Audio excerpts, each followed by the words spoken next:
I'm Jon Atack, and yet again, this is getting to be quite a habit, isn't it?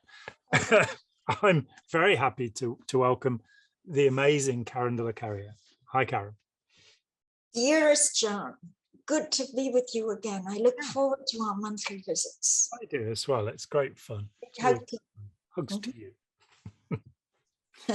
Right, so you've proposed that we talk about Scientology and sex. And it's from the lens or filter of high control groups, cults. Yeah. And yes, it's a hot subject. Sex is always a button to a greater, lesser degree. But we're not discussing Scientology sex for the sake of titillation or gossip. We're really looking at the cult. We're looking at it as how far a cult will go and what they will do with your very private sexual activity. Exactly what you say. Authoritarian groups seek to control the sexual behavior of their members. Now, that's sometimes that they will enforce celibacy on them. And we've seen that that's not working very well for certain organizations around the world. Or there'll be promiscuity. So the Rajneeshis, one of the reasons they were driven out of Pune in India was because so many people were engaged either in their violent meetings where they would switch off the lights and punch each other. And so a lot of casualties arrived at the hospital with broken bones, or they were put into these meetings where they were meant to have sex with a whole room full of people while wearing rubber gloves and condoms, because Rajneesh promised that they were going to be the first AIDS-free community. That man was completely insane, but you know, and I've done a lot of work on him and what happened around him. So there'll be. Is this the same Rajneesh of Oregon? Yeah, that's right. The Rajneesh. The big muddy. Yeah. And just an incredible criminal psychopath, basically, who managed to fool people in the way that so many cult leaders do, which is that he'd pick up some little bits and pieces from books and then regurgitate them, having only half remembered them. So he tells stories from Zen Flesh, Zen Bones, a Paul Rep's book, and he tells them wrong. He doesn't remember them rightly, but he didn't need to. He also, like Ron Hubbard, had a little bit of a drug problem going on. But the thing is that the control of our sexual behavior is the easiest way to hook us. And usually you find out that the leader of the group has very strange sexual behavior one way or another. And they too may be celibate, but that doesn't tend to be the case very often. And so you have somebody like Myung Moon, the founder of the Moonies, Unification Church. He was convicted of rape and somehow managed to buy off the court so that he wasn't sent to prison.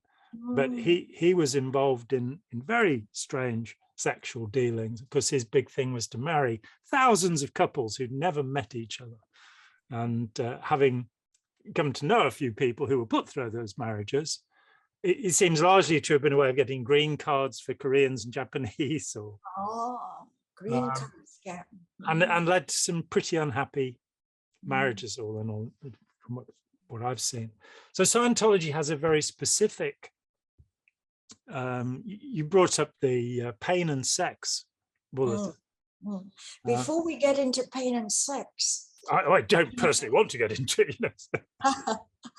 I want to just give a couple of opening sentences. Yeah. Scientology is obsessed, underlined, obsessed with your sexual life. If you just yelled at a senior and you were hauled in for a sex check interrogatory on the e-meter, instead of addressing your yelling, you would be straight into questioned on your sexual activity. It is non sequitur, non sequitur. When you fill in an application to be staff or SEOG, Scientology wants you to list every sexual encounter you ever had. When, where, duration, how long did you go? What dirty talk did you use? Did you use any toys? What position were you in? What of what benefit to the church is it to know what position you were in sexual intercourse? What fantasy did you conjure up in your mind? Did you pretend in your mind you were having sex with someone other than the person you were having intercourse with? This is the depth of how Scientology wants every detail of every sexual intercourse. And no matter what you've done, in order to get through a sex check, you have to just confess your masturbations, your fantasies. These are thoughts in the mind. So they are obsessed with sex, and they, no matter what they pretend, they are completely anti-gay, homophobic. Now, because you're so learned and you know all the references, you understand. Do you remember, John, that in Dianetics, Modern Science and Mental Health, he named gays as 1-1 on the tone scale? 1.1, covertly hostile. Yep. Can you explain the 1-1 label of homophobic a little, John? Yeah, they're backstabbers, according to Hubbard. And I mean, let me reflect back on what you've just said. I'm very glad that I left in 1983, and I'm very glad that none of this sexual assessment, in the 9 years I was involved, nobody ever asked me those questions. And I think this is something that started coming along at the end of Hubbard's life, and something that he passed to David Miscavige, that Miscavige has now really pushed to the extreme. I mean, you told me about the idea that whoever's got the most florid sexual confession of the week is paraded at the gold headquarters, CMO INT, and this can lead to the breakdown of marriages, where people are asked to discuss they're asked to talk about their fantasies. I'm very happy to say that I was never subjected to that. However, it was very clear during the 9 years of my membership that homosexuals were not welcome. I was told that. There are various Hubbard references. I think he talks about it in Science of Survival, where he's expanding upon the emotional tone scale. And I didn't understand that. I didn't understand why any category of person should not be welcome to this, what I considered to be valuable teaching at the time. And I did see, I encountered, I can think of one particular guy who was gay, and he definitely was just made to suffer for that this was wrong. I mean, the painter, Mike Pattinson, he was gay, and he spent years pretending not to be gay so that he could fit in. And if we moved along, Paul Haggis, the Oscar-winning film director, he had 2 Oscars, in fact, one for a screenplay and one for direction. He left because of the contradiction and the lies that were being told about the attitude towards homosexuality. So, yeah. Scientology was perfectly happy to take gay money. Didn't want to lose cash, revenue, but it would take cash to ungay you. Gay conversion therapy. Conversion therapy, yeah. Right? Because what you privately did with your own body becomes church business. And you jogged my memory on something when you talked about how the Rajneesh,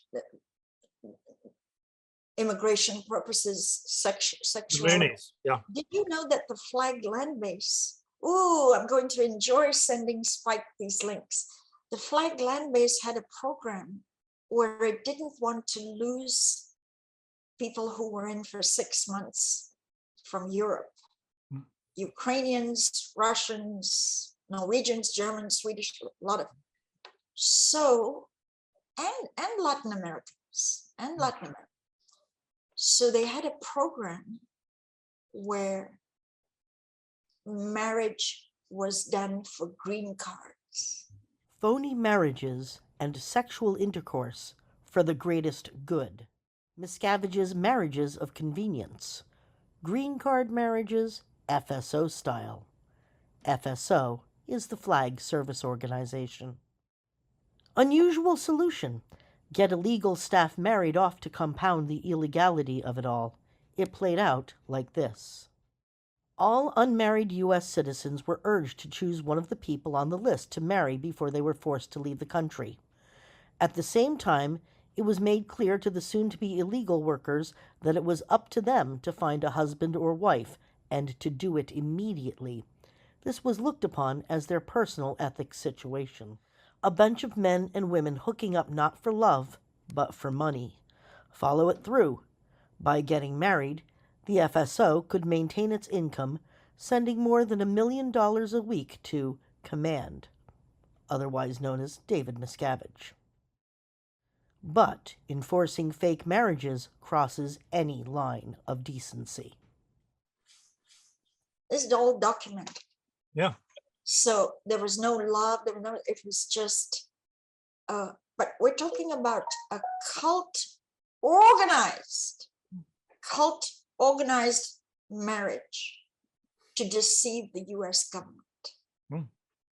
Right. Yep.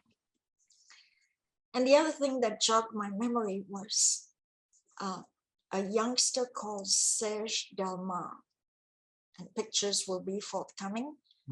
Serge had parents who were from Mexico. He was from Mexico. They were deeply in, and they donated him to the Sea organization at 14 years old for gay conversion therapy.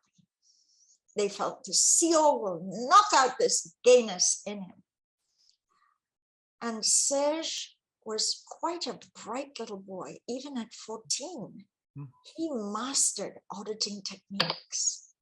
Serge did a show very bravely on 2020. It's called 2020, ABC network show, big show. Yeah. 5 million to 10 million people watch it. 2020, it's big. And Serge revealed on the show, and he's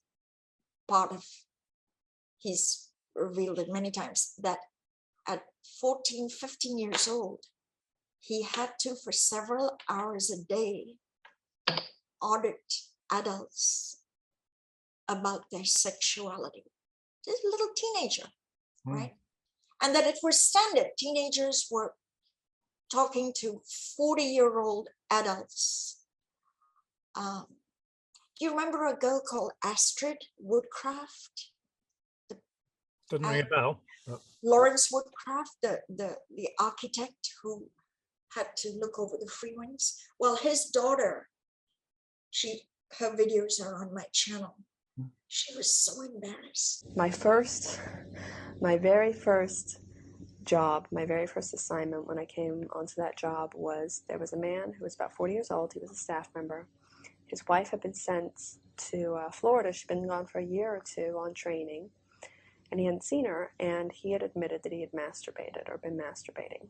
And where did that come up? How did that information come up? He got in trouble for something and he admitted it, or he was getting a confessional and admitted it. That's how it comes up.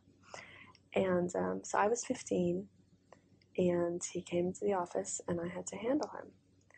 So it's like the first day, I think, or the second day I started working on this job, and I had to tell him that he couldn't masturbate. I had to have him read a policy where L. Ron Hubbard says masturbating is bad, and I had to get him to figure out how not to masturbate. And you're 15 years old? Yeah, I'm 15. I was so embarrassed. I didn't even know what I was doing, and I'm telling this 40-year-old man to not masturbate, and it was the most embarrassing thing in the world.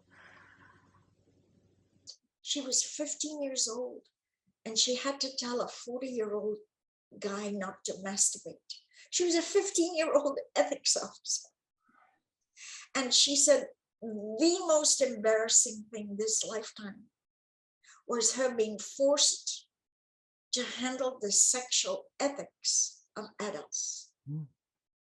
You see, this goes back to Hubbard. What do you mean, 15, 15? You're an old ancient Thetan in a young body. You can do any job. Mm. But this is abuse. It is. Serge, I don't think he's ever gotten over his having to handle. Well, he was thrown into the RPF and had to twin with literally pedophiles. And I mean, his story is just, gosh, I wish you'd get him on your channel. His story, maybe I'll introduce. He's quite a horrible story of Scientology's ethical conduct regarding Ethical people on the planet. So using children, you see, it's a statistical thing. It's just stats. Young teens used to give well-done auditing hours to interrogate adults about their sex lives. Well, And the other side of it is adults knowing that they're going to be going to session with a teenager and talking dirty in front of yes.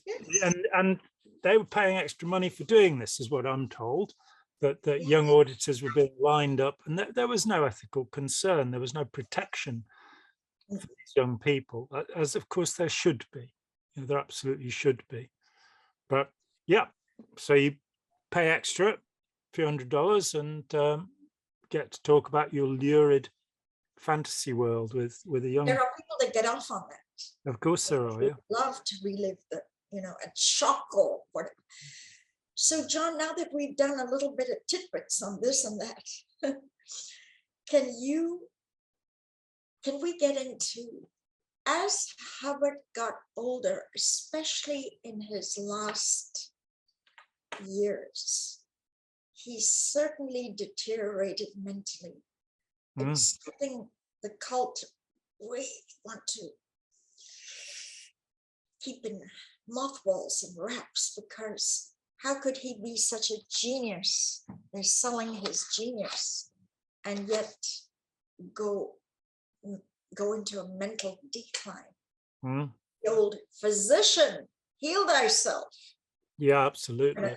When a doctor gets all these morbid illnesses, and he's a doctor, doesn't she know the answers to handling human health? So can you read, have you got Pain and Sex there, John? Have you got the issue there? I think you sent me a copy, didn't you? As you say, in his eventual years, from witnesses who've come forward, we know that Hubbard was falling into dementia, probably not helped by his alcoholism and variable drug use over the years. And there's great difficulty with Hubbard, which is, those who follow him, as we did, believe him to be a heroic, saintly, brilliant man whose whole life was dedicated to liberating humanity. What we have found through diving very deeply into the life and times of L. Ron Hubbard is that the opposite is true. This is a Janus situation, that L. Ron Hubbard is one of the titles for Let's Sell These People a Piece of Blue Sky along the way was Hubbard Through the Looking Glass. And in fact, Russell Miller's Barefaced Messiah, I think even the new edition still refers to the manuscript he had from me as Hubbard Through the Looking Glass, because what I saw was that everything was the opposite of what it seemed to be. So rather than this man being a humanitarian and a philanthropist, he was a misanthrope. He did not like people. He wanted people to like him. He wanted to be adulated. But as soon as somebody did anything that upset him, he was unable to resolve it. So many people over the years were very close to Hubbard, and then they were outcast. He was not able to maintain relationships. Reg Sharp at St. Hill is the classic example. There are lots of lectures on the St. Hill special briefing course, and maybe Miscavige has cut these bits out now, but where he will suddenly talk about going on the lake at St. Hill with his friend Reg. And Reg wrote a little book which was published, and great friend. And then there was a complete falling out. And this is typical. As to his sexual mores, when I talked with John McMaster, who was called the world's first real clear, declared that in 1965, to his own surprise, John had no idea that he was going to be elected as this. But he said that as he traveled around the world giving lectures and recruiting people, he met more and more women who had little red-haired babies. And he figured that in the 1950s, Ron Hubbard had been very promiscuous. I don't know. That's not something I've researched. It came from the world's first real clear. It's also worth saying, of course, as we've mentioned, the attitudes toward gay people. I had a telephone call about 20 years ago. A guy was a Hollywood set designer. And he said that he was one of the first 10 clears with McMaster. And he said, and the thing that had puzzled him all these years was how it was that 7 out of the first 10 clears were gay. And John McMaster was very upset with me because after I'd interviewed him, I wrote him a note saying, you could join the Gay Theatre Association in Los Angeles. There was a group called the Gay Theatre Association in Los Angeles. It's fine to be gay. And I got a 7-page letter explaining to me that he was not gay, which, Otto Rose talked about a private conversation that he'd had with John McMaster, which certainly would have indicated that John was a little bit gay. When I went and stayed in a house in Sunland in 1986, a lovely woman called Deborah Baker let me stay in her house. And she'd just moved out, but a few months before she had John there. And she said she had 2 teenage girls who were at school, and she'd come home at sort of 4 o'clock in the afternoon one day, found John McMaster chasing a young man around the house in the nude. So, and she felt that was not really appropriate in a house where her teen daughters might have walked in at any minute. And so she threw him out. But seeing how frightened he was of anybody knowing this about him, and that's understandable in the generation he came from, knowing, you'd lived a part of your life where you could be sent to prison for your sexual mores. But that Hubbard had picked 7 gay people because they'd be, in 65, they'd be incredibly controllable. He'd be able to threaten them in any way. We're told that John Travolta in, I think, 1982 gave an interview to Rolling Stone saying how deplorable the new management of Scientology was. And then suddenly he was back in again. And it's been suggested that Hollywood seems to be the last place in the world that will accept homosexuality. It's been so slow, which is bizarre given, the great stars like Montgomery Clift or Danny Kaye, Rock Hudson, Burt Lancaster. There have been quite a lot of gay men who were big movie stars. But it's still, there's that reluctance. So the thought was that in 1982, it could still harm John Travolta's career if people knew that he was gay. So that's played upon. I think that, and it's a guess, but it's an educated guess, let's say. I'm an expert witness, which means that I'm allowed to say what I like about Scientology, and a court will presume it to be true, because I was appointed as an expert witness during the Miller case in 1987. Yes. So it's educated speculation, but it's speculation. I think that he became impotent in the 1960s. I think there comes a point where he had erectile dysfunction and was no longer capable of the sexual act. And from what I hear, initially the Sea Organization was fairly promiscuous. There were liaisons taking place in the early Sea Organization. If we wind forward a little bit, one of the documents that came out of St. Hill in the early 1990s, which I was given, was an order for a young woman to be put in an underground cesspit. It had been emptied out, but it was a cesspit, a sewer pit. In complete darkness, she was shut in there, I think, for 3 days, because she'd been seen holding hands with another young woman. And this sensitivity, this idea that you can't hold hands, you most certainly can't kiss somebody in this organization, this prohibition on normal behavior, so that any sign of affection between two people will be viewed as sexual. Yes. That reflects upon the person who is in control, that their own hidden latent desires. And that takes us to David Miscavige. And I really do wonder what is going on with him physically, since Shelley went away. Does he have a little harem? Because we never heard about that. Or is there something wrong with him? So that he's angry and jealous. He satisfies his lust with power. I think he gets his orgasms by cracking a whip. His lust for power is the common denominator on every atrocious, hideous act he does behind closed doors, when the curtains are down and you don't see what goes on in the organization.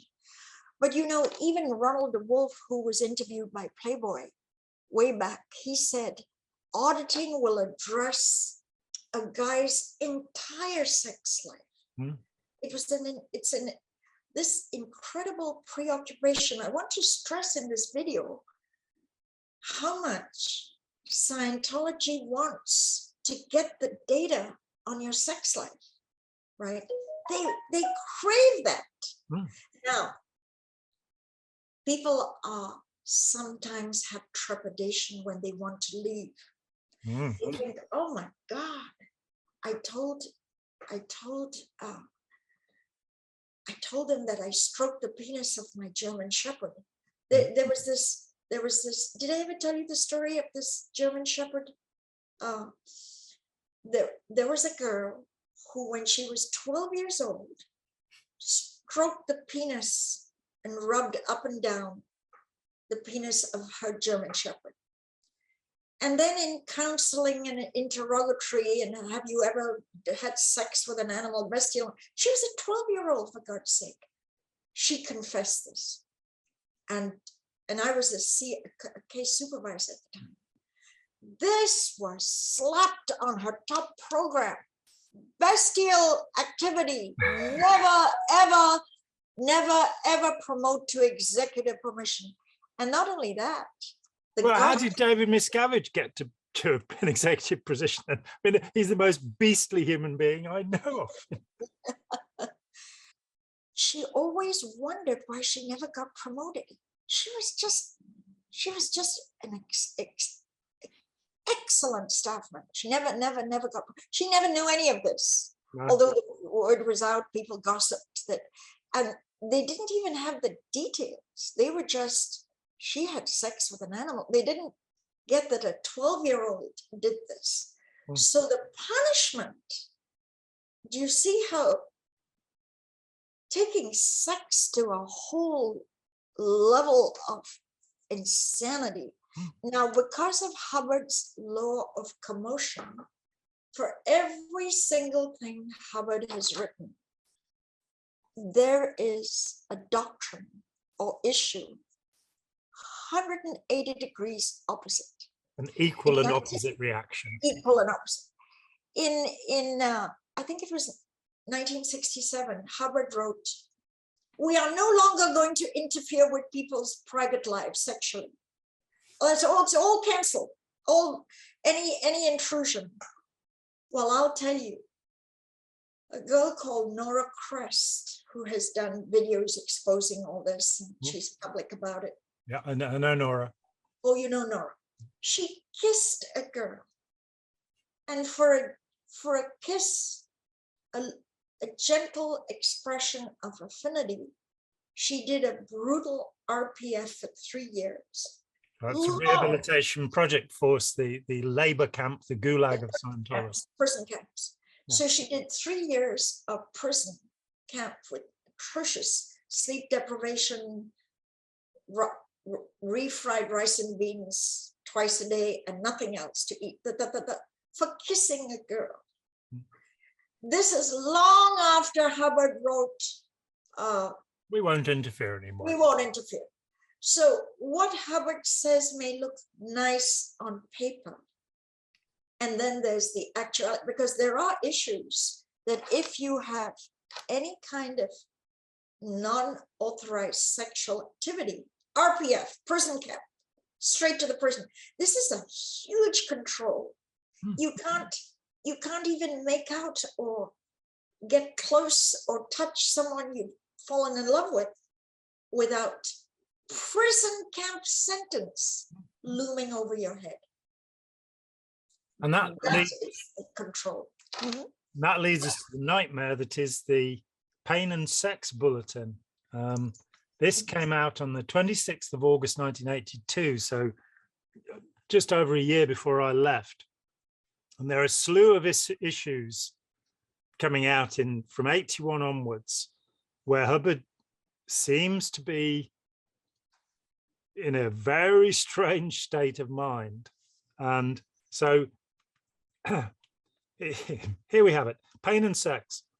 This Hubbard Communications Office Bulletin probably won't increase my popularity, but would be very remiss if I did not pass on an important discovery. That doesn't make grammatical sense, but that's what it says.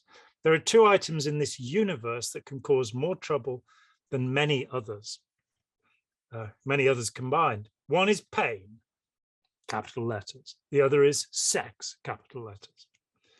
One should know more about these things. They may have applications, but they are used by destructive beings in great volume to cave others in. Pain is used by destructive beings to cave. Who would have guessed, that the inflicting of pain is a bad thing? Despite the false data of Freud, psychologists, psychiatrists, and other criminals, they are not native to a being. So pain and sex are not native to a being. Good to know. They are only artificial wavelengths. They have exact frequencies that can be manufactured. Sex has a frequency that can be manufactured. It's an interesting thought and doesn't sound very scientific to me, but there you go. A being or a machine can synthesize either one. Pain becomes a lock on a being's abhorrence for misalignment of his own electrical flows. So we're hurled back into the 1950s and this idea of the electricity that surrounds a being. It's a lock upon unconsciousness, which shuts off knowingness. So shuts off perception. Sex is a lock on and perversion of the joy of creation, which involves a whole being and expands him. But by using just one wavelength, sex, this can be perverted. Sex is a wavelength. I'm still having a problem with that. This can be perverted and he contracts. So it makes you smaller to have sex, apparently. When pain enters a scene, a being withdraws, contracts, and can go unconscious. When sex enters the scene, a being fixates and loses power. So we're going to help you lose your power. Destructive creatures who do not want people big or reaching, since they are terrified of punishment due to their crimes, invented pain and sex to shrink people and cut their alertness, knowingness, power, and reach. So the idea that sex is a way of reproducing a species, and we look at the millions of species in the world, and apart from things like amoeba, which split to reproduce, sex is the foundation for most creatures. But according to him, it's an invented thing somewhere way down in the past. Thus, you see people who are experiencing either pain or sex, introverting and not producing much. Well, so he's suggesting that celibate people are more productive. Yeah, Sex. sex production. Yeah. I've got to interject that while we're talking about sex, how Scientology for 25 to 30 years engaged in coerced abortions, killing off babies year in and year out. Of course, they didn't want to pay for the abortion, so they made Planned Parenthood. Planned Parenthood is funded by the federal government, and they shipped babies to Planned Parenthood for abortion. Mothers, yeah, pregnant women. Pregnant women. Yeah. I've got one guy, he would drive the buses every Friday. The buses had 2 seats each side and an aisle, and the bus would be completely full. Every Friday, 2 buses with maybe 100 women. This was in the Clearwater area. He was in the Guardian's office. Forced abortions at Flagland Base. Okay. How many were there? Well, there was, imagine a van with 12, I guess, seats in them, that kind of thing. And there was 2 vans. So trying to recall back then, there was 2 vans going twice a week for months. So was it full? I don't know, but there was 2 vans, so obviously one of them was full, otherwise it would take 1 van. So, and they would go to different locations. One van went this way, one van went that way. So the church scattered the abortions around so that the local public wouldn't know how many women.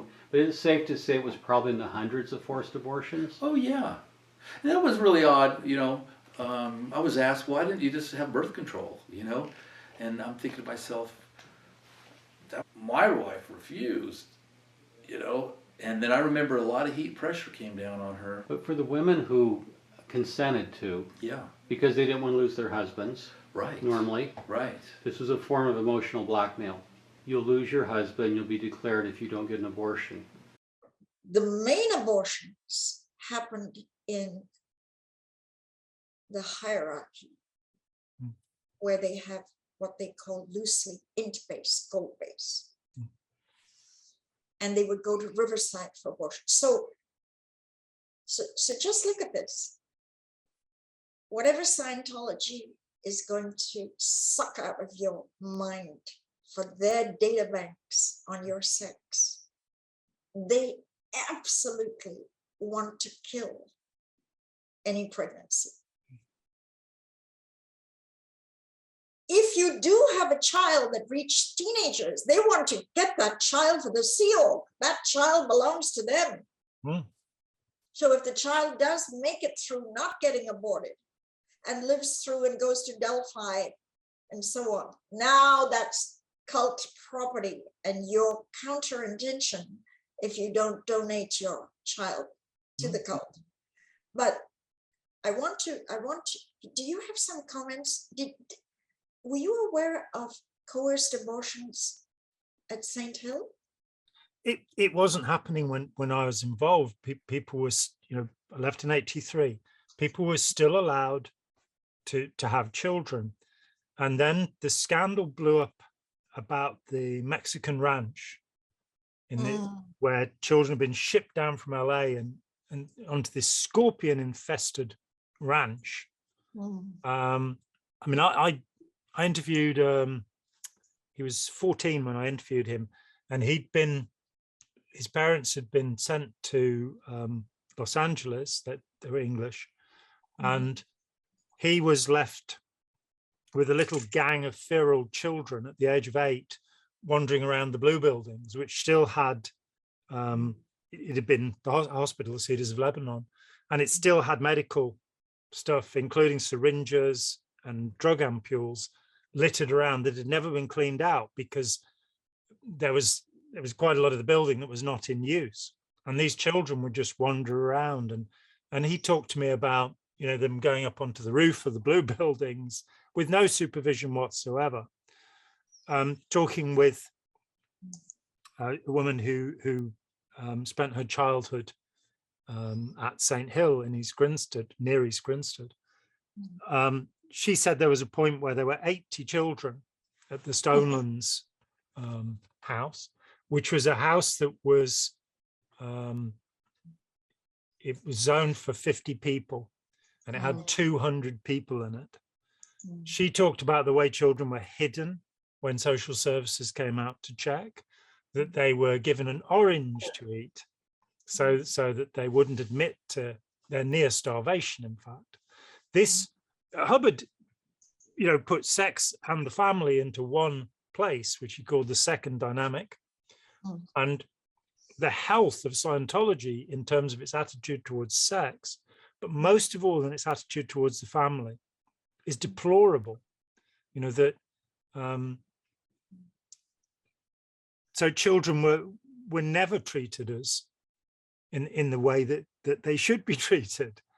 And Scientology kids, which is a remarkable group of people who grew up in Scientology, and some of them, of course, are now my sort of age, but they grew up in Scientology. And sorry, John. If they were CO, they grew up in a commune. There was no nucleus family. No. Then in the 1980s, in a final act of brutality, all family time was cut off. Scientology would give you permission to see your children 1 hour a day. If you were lucky. The break was if you had a baby or had a thing, you get 1 hour. This was called family time. And then that was slashed. Yeah. That disintegrated, that caused one of the biggest products, that the announcement, no more babies, was made in the big mess hall in Los Angeles. There's a big dining room, so a lot of people can fit in. And 2 messengers with their lanyards and their fruit salad and their CO navy caps with the laurel leaves, oozing authority, announced one day, it was around 88, 89, no more babies, none. And then you had to fill in a form stating you would not get your spouse pregnant if you were male, or that you did not intend to have any more babies. So there's something about Scientology that completely controls and wants all the data on your sexuality, at the same time creating blockage and slaughter. Maybe I'm going to call it baby slaughter. Yes. I'm just going to name it that. Now, here's what happened. A bunch of women never got over their coerced abortion and they left. We're talking about hundreds now, hundreds. And some of them were Roman Catholic. And then they went back and gave it in, they confessed to their priest that because the Catholic Church absolutely opposes abortion. And then the priests do summary reports to their bishop, and then their bishop do summary reports to the Vatican. And slowly it climbed right up to Vatican level, that Scientology was coercively, this isn't, we're not talking, we've had a good discussion on this, John, but I want the audience to know, we are not talking about pro-choice or anti-choice. We're not getting into that argument at all. Should there be pro-choice?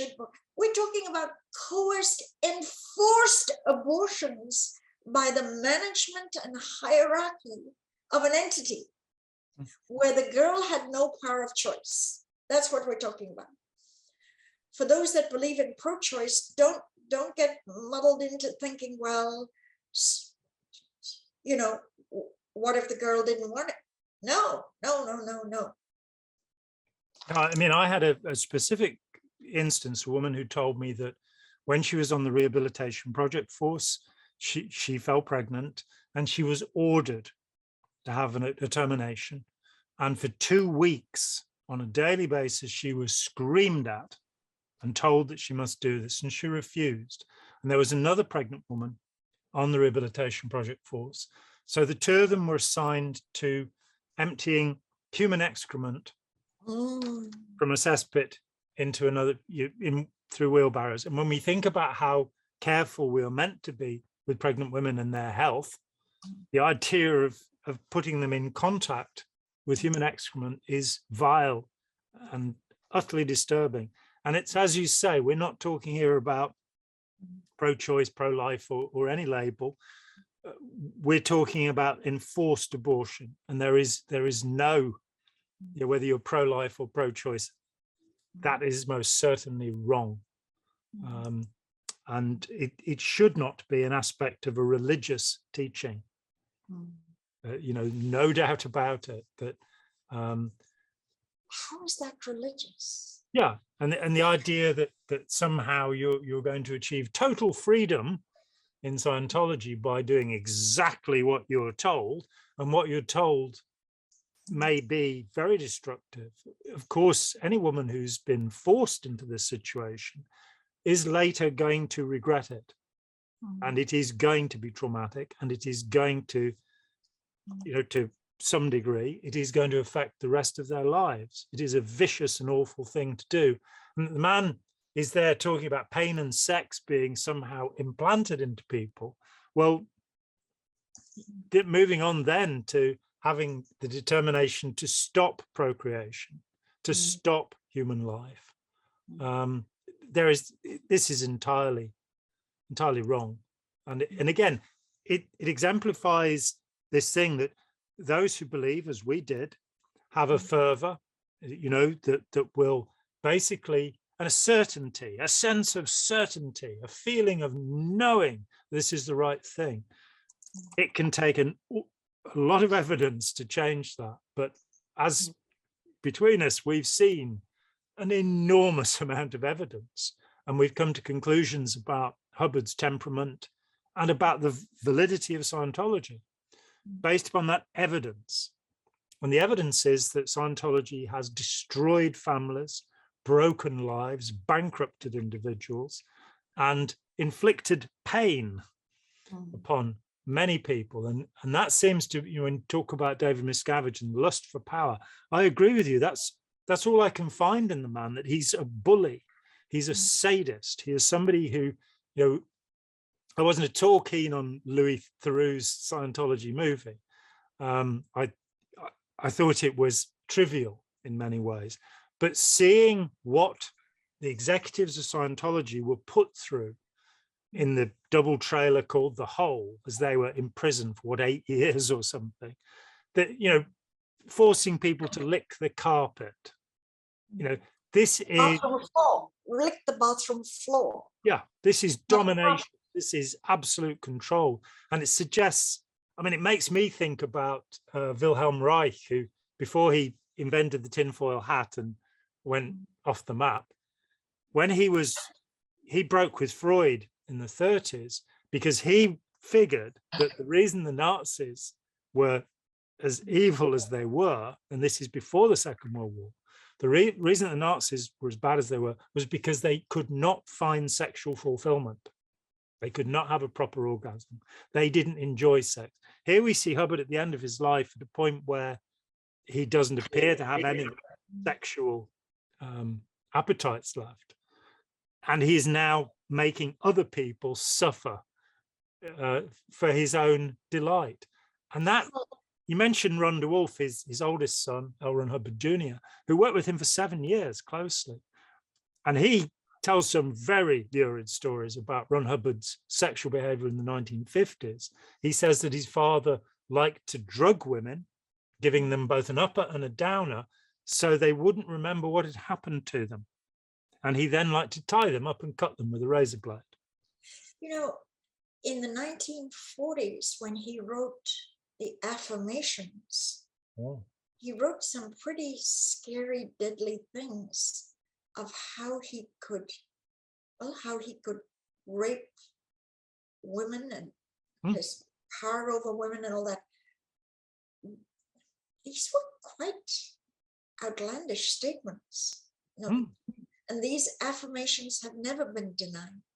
So in the 40s, he had already decided and postulated a pretty energetic sexual life. Yeah, there's a specific passage about him having 7 orgasms in a day or something in one of those things. And as you say, the affirmations were submitted to court during the first Armstrong case in 1984, and nobody in Scientology denied their veracity. So, you know, and I later, of course, at that time, Robert Vaughan Young had taken over as head of the archives. I later interviewed him about this material, and there was no denial that this was the way Hubbard was. And of course, his first letter about Dianetics, which was at the beginning of 1949, written from Savannah, Georgia. And he's writing to his literary agent, Forry Ackerman. And he says that this new technique he's discovered, which is in fact not Dianetics, but a form of deep trance hypnosis. But this new technique he's discovered, you can rape women without them knowing it. Now, subsequently, there was a case in the US, I think he was a dentist, who was convicted for having raped numerous women using hypnosis on them. So it is a technique that can be used, and you can create an amnesia trance where the person doesn't remember what's happened to them. So that Hubbard should have been boasting about such a thing. And, you know, again, the letter came from Forry Ackerman. He provided me with all of the correspondence from Hubbard. It's, you know, this is a very perverse and very peculiar human being whose own sexual life was very strange in his relationship to his own family, that he abandoned Nibs, Rhonda Wolfe, and his sister, Catherine Gillespie, when they were, I think, 6 and 8 years old. He just left his wife, Polly, to look after them. And in fact, his parents supported his children. He refused to pay anything towards their support. He then remarries without having divorced his first wife. So he marries bigamously. He then has another child, Alexis Valerie Hubbard, dedicates the book Science of Survival to her in 1951, but then 20 years later writes her a letter saying, "You're not my child." Then his own 4 children, well, Quentin committed suicide. He was gay. Only Diana of the 4 children is left involved with Scientology. So he was not a good father. And even though he died with $650 million, not 1 penny was left to his other children. And the 3 children by Mary Sue Hubbard got a pittance, $50,000 or something like that. That's and the millions were given to the cult. Well, by to the all that was changed. Church of Spiritual Technology, most specifically, took $500 million, and its original purpose was to perpetuate the name L. Ron Hubbard, and that's all it does. It's meant to keep him famous, which I speculated about back in 1990 in Let's Sell These People a Piece of Blue Sky. Marty Rathbun, the deplorable Marty Rathbun, in one of his blogs put forward this idea, I don't know, about 10 years ago or something, a little less than that, 7 or 8 years ago, that maybe Hubbard wanted to be viewed as a god. And I wrote a comment saying, go back, I wrote this book in 1990. If you would but read it, you will see that 30 years ago, 25 years ago, I pointed this out, that in the way of the Romans and the Chinese, that by having your name repeated, you will persist somehow. And I think it's a pathetic idea on Hubbard's part that, as Lao Tzu says, with the best teacher, the people say, we did it all ourselves. The best of teachers doesn't want to be revered, doesn't want to be worshipped. That's a despicable need in a human being, to want to be adulated, and it's horrible. And yet that's what Ron Hubbard was after. Yeah. You know, we've touched on the coerced abortions a lot, and I just want to read you one little blurb. I just want to make quite sure we've covered really important points on coerced abortions. Yep. In 1997, in response to the high volume of Scientology staff sent to have abortions, the head of Planned Parenthood of Riverside, they're in the business of terminating pregnancies, but the head honcho said, I just felt it was strange that they would all make the same decision, independent of their individual circumstances, that they all made the decision to have an abortion. She's talking about 150, 200 girls in their 20s, early arriving at the time. No matter how old they were or how many children they had already had, we found it almost unbelievable. And when we started asking more questions in order to find out their individual motives, because we were suspicious, they stopped coming to us altogether. So what they then did is they farmed out the abortion girls to other clinics, but did not want them scrutinized, even by they get federal money. Planned Parenthood live on doing it, and even they put up a wall against. That's how wholesale the enforced abortions were. So in this episode with Jon, just to recap, joining a cult gives away your own power of choice on your sexuality. Hubbard even wrote, and it's enforced by ethics officers, that you are not, should not have sexual intercourse at all if you're pregnant, because it creates engrams and trauma in the fetus and so on. So as soon as you're pregnant, you're governed even more strictly. Masturbation and all sex is off limits in those 9 months. I mean, I could give you detail after detail because I was a case supervisor and I saw it all. But one of the most poignant things that to this day I remember, when I was at the church hierarchy being punished for those 6 months, one day I was in the MLO office. MLO stands for Medical Liaison Office, which is their, it's not a, it's where you go for any medical issue. And the person running it may not have any medical knowledge. Oh, no. It's an office, you know. And the bus got emptied on return of these girls, and they were all immediately assigned ethics conditions. They now had to do confusion on up for getting pregnant, and doing these formulas for just getting pregnant to have a baby was ordered by David Miscavige. So now you are viewed as and you've got to do enemy and treason. You are in treason to your cult for allowing a pregnancy. By the way, they had condoms and other things for free, but it's really messing with your mind. It's a kind of gaslighting. How dare a so-called church force you to do the rituals of lowered conditions, treason, enemy, doubt, liability, and then you've got to do penances and get more sleep deprivation. In other words, you're wicked. You were evil to get pregnant. That is the Scientology mindset on you wanting to have a baby. Yeah, I mean, one of the things that when I left, I started speaking out straight away, and I was only speaking out to ex-members.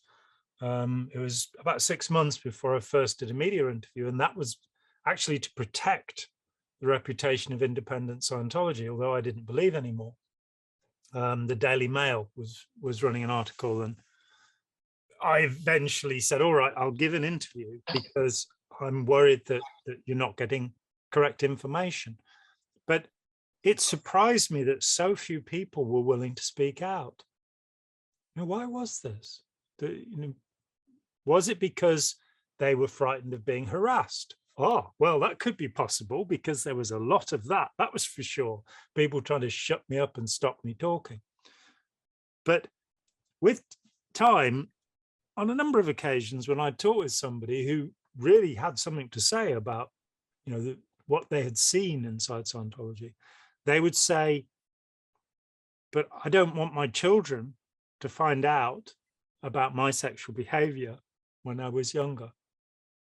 And just the thought that this group has avidly collected every little tidbit about your life and may release it works as a very strong block on freedom of speech, on free statement.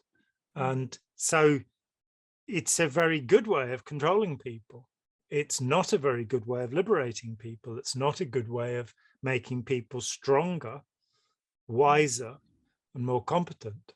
It's a way of restricting people and getting them to do as they're told.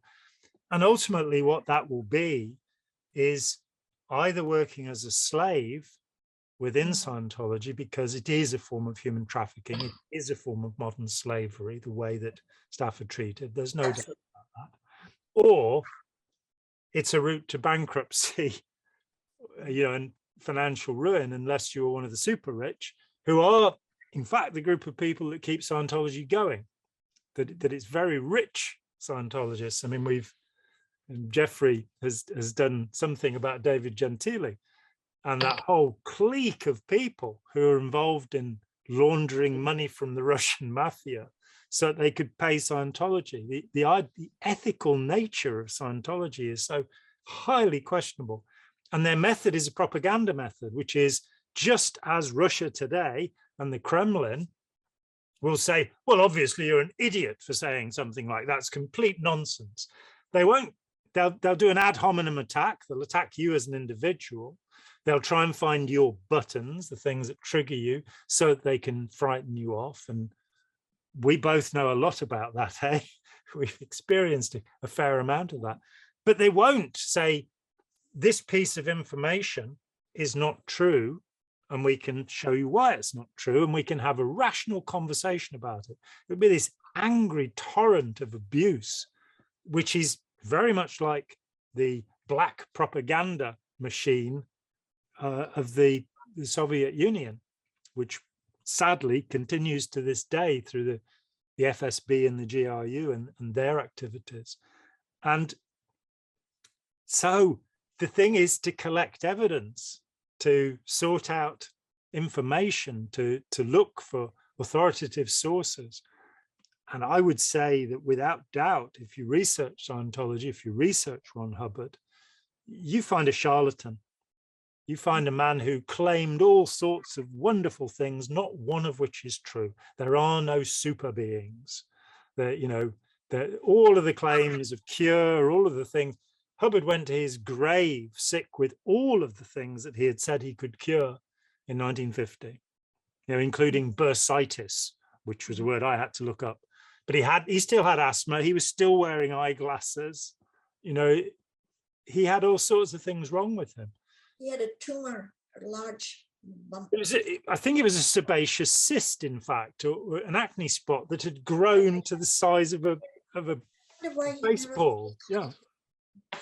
Anyway, Jon, first of all, I'm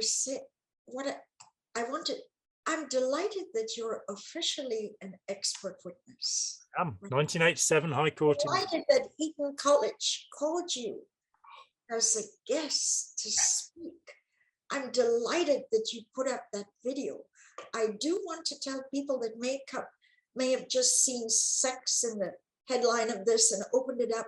Just 2-3 videos back, watch Jon's presentation to the Eton College students. That made my day. I was cheered on that.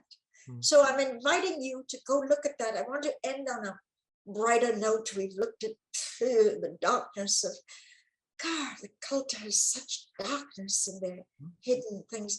Right now, I live in Los Angeles, and the complex is walking distance from my home. So I'm often driving by. On the weekends, they have these banners up saying, please come in, free food. They want to lure people in, offering them some chow. That's how much they've gone to a beggar bowl, begging to get in people. You get lured in for a meal and listen to this video of what the cult will do about your sexuality. Is that worth a free Sunday lunch? Listen, Jon, it was super cool to be with you. I look forward to joining you. I've got another hot topic which is worth exploring with you. I'm just so happy to be your friend. Yeah, And likewise. I want to give you a warm hug before we end this. Don't you agree? We've Yes. good given a lot of good stable datum here. And go watch Jon's presentation. It's just really, really good stuff. Thank you. The forthcoming generation of learned minds at Eton College. Sweetheart Jon, take care. Bye-bye, everybody. Thank you so much for being with us. Stay with us. We have a lot more revelations for you. Thank you. Bye-bye. Thank you so much. Thanks, Karen. Hi, Jon here. Thanks for watching. We'd appreciate it very much if you would click like, as well as subscribe, and click the bell for notifications. Every dollar helps, and we welcome new patrons on Patreon, or you can make a one-off payment with any currency through PayPal. Thanks so much.